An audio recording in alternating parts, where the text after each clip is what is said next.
สวัสดีค่ะ เราเป็นนักเขียนนามปากกาฮานาฮิเมะเองนะคะ วันนี้เราจะมาโปรโมทนิยายวายของเราเองค่ะ ที่กำลังใกล้จะจบในเร็วๆนี้ ก่อนอื่นเลย ใครชอบก็อย่าลืมกดไลค์ กดติดตามให้เราด้วยนะคะ เพื่อไม่ให้พลาดฟังตอนใหม่ๆ ถ้าทุกคนพร้อมกันแล้ว เราไปฟังคำโปรยกันก่อนเลยดีกว่าค่ะ เรื่องราวของไออุ่น เด็กหน้ามึนผู้ไม่ชอบความวุ่นวาย เรียกได้ว่าหากที่ไหนมีเรื่องที่นั่นจะไม่เจอเขา เด็กหนุ่มใช้ชีวิตด้วยความภูมิใจในความสามารถในการหลบหลีกของตัวเองมาได้ตั้งนาน สุดท้ายแล้วกลายเป็นเขาต้องวิ่งเข้าหาสิ่งที่พยายามหนีมาตลอด เพราะเขาค้นพบว่าตัวเองมีคู่พันธสัญญา ไม่รู้ว่าคู่ของเขาเป็นนักเลงหรือนักมวยกันแน่ ถึงหาเรื่องเจ็บตัวได้ทุกวัน ไปทำอะไรมาอีกล่ะ ครั้งนี้เรามีรอยช้ำด้วย เงียบให้ได้ตลอด อย่าเผลอหลุดพูดออกมานะ เขาจะเก็บไว้ล้อยันลูกบวชเลย ฮ่า เราใช้ยาไปหมดแล้ว คุณโอนเงินค่ายามาด้วย บัญชีเดิมจำได้ใช่ไหม เสียงแจ้งเตือนยอดเงินเข้า 10,000 บาท เข้าบัญชีของคุณจากบัญชีที่ไม่รู้จัก ว้าว เราคิดอยู่แล้วเชียวว่าคุณใจดี ได้มาตั้ง10,000 บาท ฮิฮิ คุณ เวลาจะหมดแล้วเอาไว้เราคุยกันใหม่ครับ แล้วก็คุณอย่าไปหาเรื่องเจ็บตัวอีกล่ะ ทำเป็นไม่อยากพูดด้วย แต่พอถึงเวลาเราขอเงินก็ให้ตลอด คนปากไม่ตรงกับใจ คนนิสัยไม่ดีชอบทำเราเจ็บตัวตลอด คอยดูนะ เราจะถ่ายเงินให้หมดตัวเลย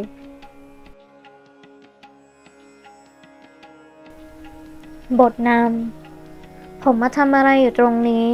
เกิดคำถามมากมายผุดเข้ามาในหัวของคนตัวเล็กภายในระยะเวลาสั้นๆ ไออุ่นหันซ้ายหันขวามองกลุ่มคนตรงหน้าด้วยความงุนงง ผมเพียงเดินมารอรถอยู่หลังมหาวิทยาลัยเพื่อกลับบ้านเหมือนอย่างประจำทุกวัน หากแต่วันนี้ดันมีคนมาตีกันอยู่ตรงหน้าเขาซะได้ คนตัวเล็กค่อยๆก้าวถอยหลัง ขณะเดียวกันสายตาก็คอยเหลือบมองหาช่องทางหนีจากสถานการณ์วุ่นวายตรงหน้า แล้วนี่คนหายไปไหนกันหมด ทำไมต้องมีเขายืนอยู่คนเดียวตรงป้ายรถเมล์ตอนนี้ด้วย ย้อนกลับไป20 นาทีก่อน ผมบิดขี้เกียจขจัดความเมื่อยล้า หลังอาจารย์ประจำวิชาบอกจบการสอนแต่เพียงเท่านี้ แต่ถึงบทเรียนจะจบไปแล้ว อาจารย์ก็ไม่วายยังสั่งงานให้เหล่านักศึกษาได้ใจหวิวเล่นอีก ทำเอาผมที่เพิ่งหายเหนื่อยถึงกับท้อแท้เลยทีเดียว อาจารย์กลัวพวกผมว่างเกินไปใช่ไหมครับ หลังยืดเส้นยืดสายจนพอหายเหนื่อย ผมหันไปปลุกเพื่อนจอมขี้เศร้าที่หลับไปตั้งแต่30 นาทีแรกของการสอน ถึงดูเหมือนเพื่อนเขาจะไม่ค่อยสนใจเรียน แต่เห็นอย่างนี้ทั้งสองคนกลับได้คะแนนติดท็อปวิชาของคณะเลยนะ กรีน เลิกเรียนแล้วกลับบ้านกัน ผมพูดพลางเขย่าตัวเพื่อนไปด้วย เมื่อเห็นคนทั้งคู่เริ่มรู้สึกตัวแล้ว เขาจึงหันมาเก็บของเตรียมกลับบ้าน ผมเก็บไปได้สักพัก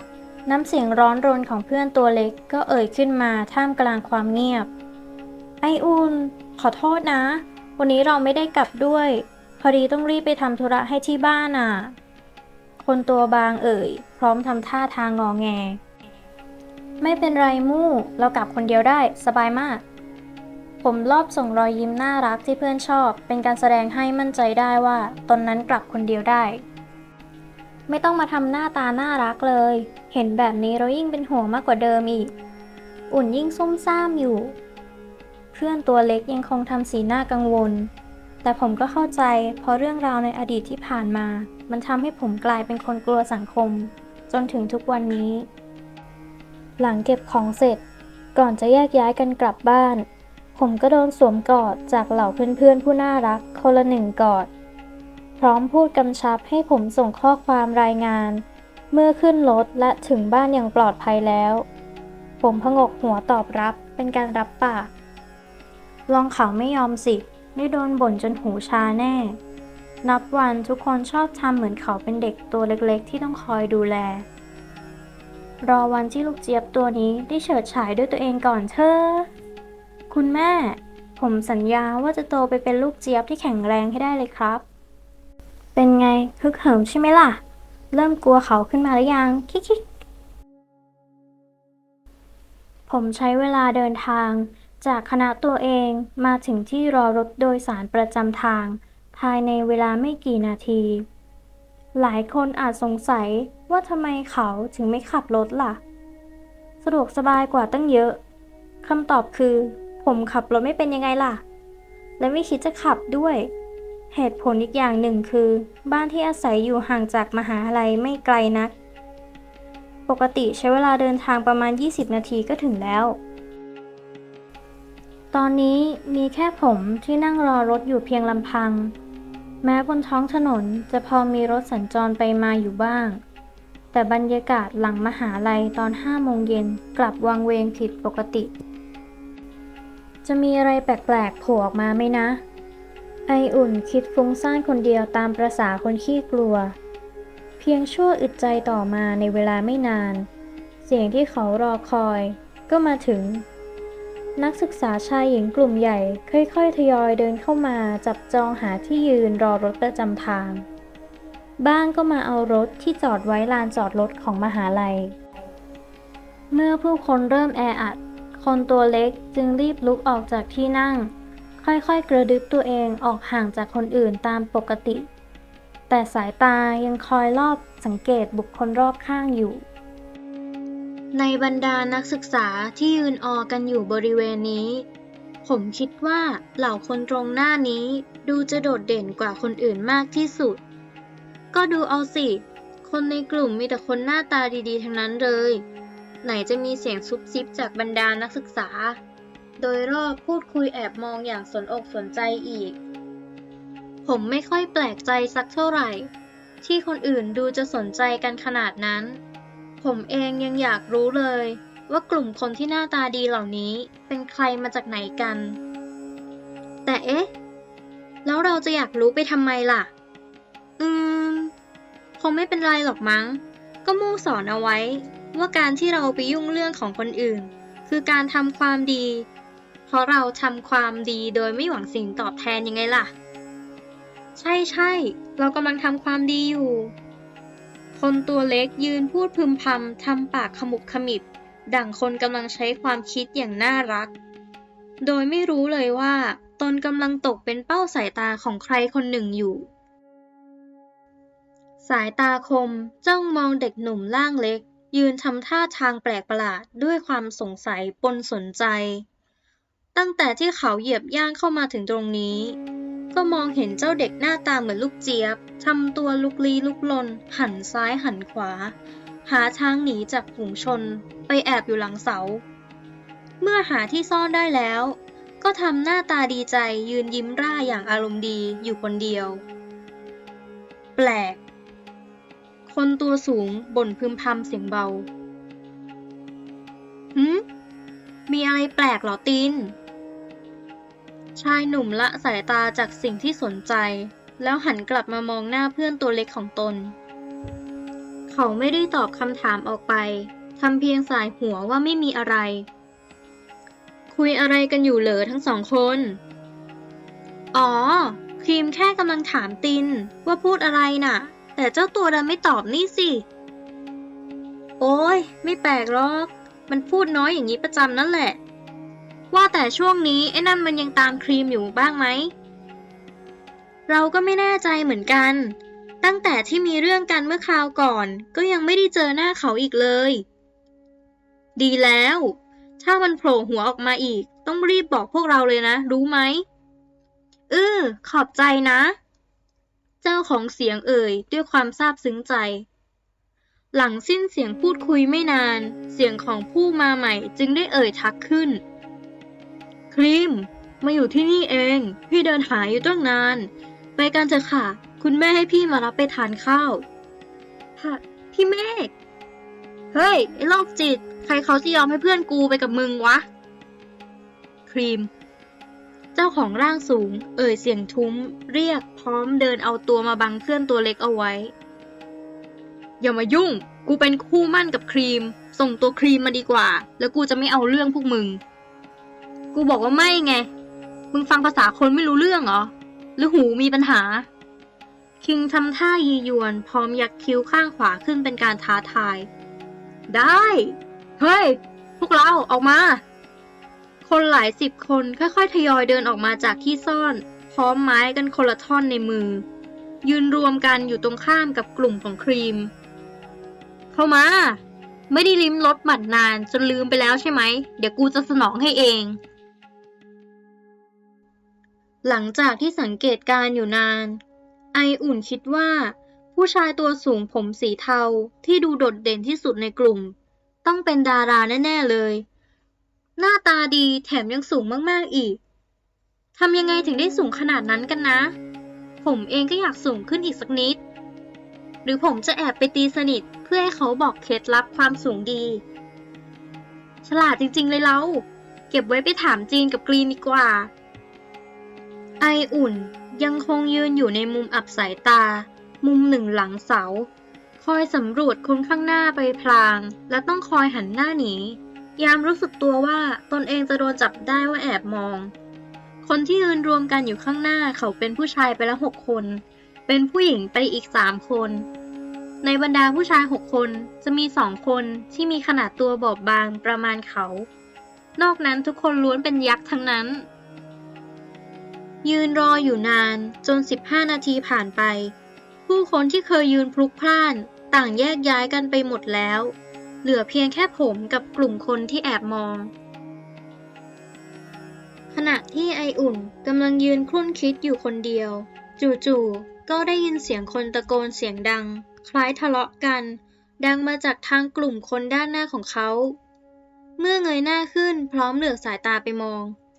จึงเห็นว่ามีกลุ่มคนมาใหม่หลายคนยืนกระจัดกระจายกันอยู่ แต่ละคนมีหน้าตาที่ไม่เป็นมิตรและมีอาวุธอยู่ในมือ ซวยแล้ว อย่ามาตีกันตรงนี้นะ ขอผมกลับบ้านก่อน แล้วอยากจะไปตีกันที่ไหนก็ไป ไออุ่นภาวนาอ้อนวอนขอความเห็นใจจากคุณนางฟ้าในจินตนาการ โปรดช่วยทำให้เขารอดพ้นจากสถานการณ์ตรงหน้านี้ที หลังได้กำลังใจขึ้นมานิดหน่อยจากการคุยกับตัวเองเสร็จ คนตัวเล็กเตรียมความพร้อมหาทางหนี มือบางกระชับสายกระเป๋าให้แน่น สายตาคอยมองกลุ่มคนกลุ่มนั้นไว้ ขาก็ค่อยๆก้าวขยับหนีถอยห่างออกมาเรื่อย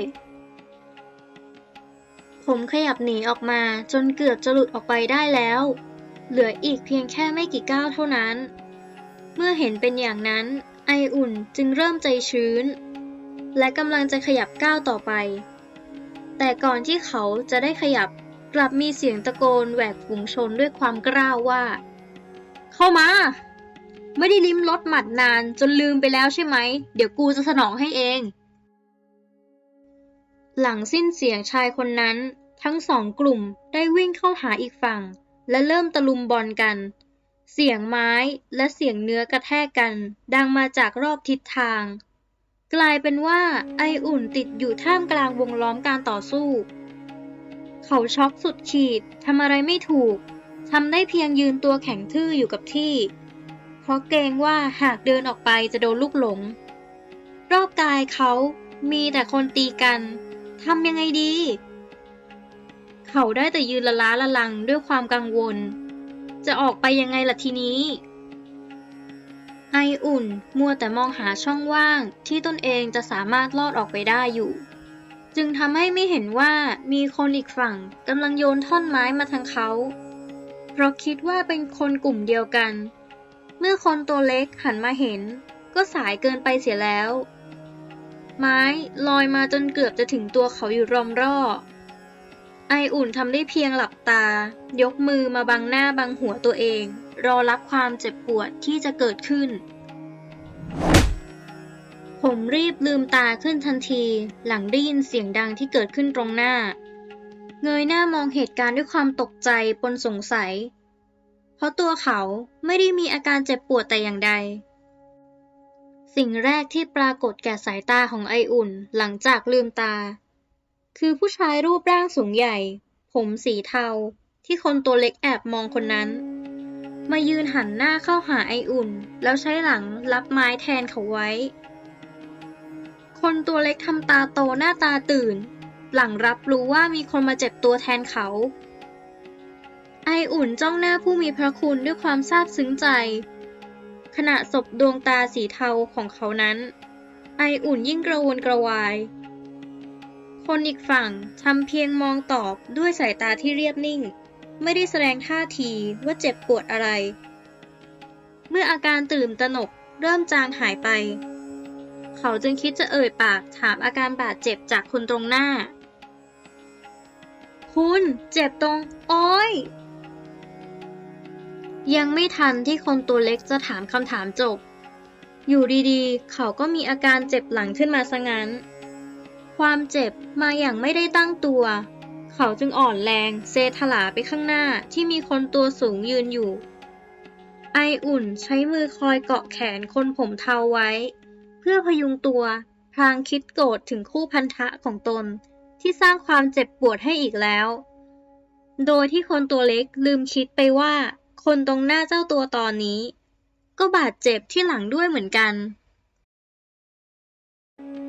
เอาล่ะจบไปแล้วนะคะกับบทนำในตอนนี้ขอบคุณสำหรับผู้ที่รับฟังทุกคนเราหวังว่าทุกคนที่ได้ฟังจะสนุกและเพลิดเพลินไปกับเรานะคะสุดท้ายนี้ใครที่อยากอ่านนิยายตัวเต็มเดี๋ยวเราจะทิ้งลิงก์นิยายที่ใต้คลิปไว้ให้นะคะสำหรับวันนี้ต้องขอตัวลาไปก่อนพบกันใหม่ตอนหน้าค่ะบ๊ายบาย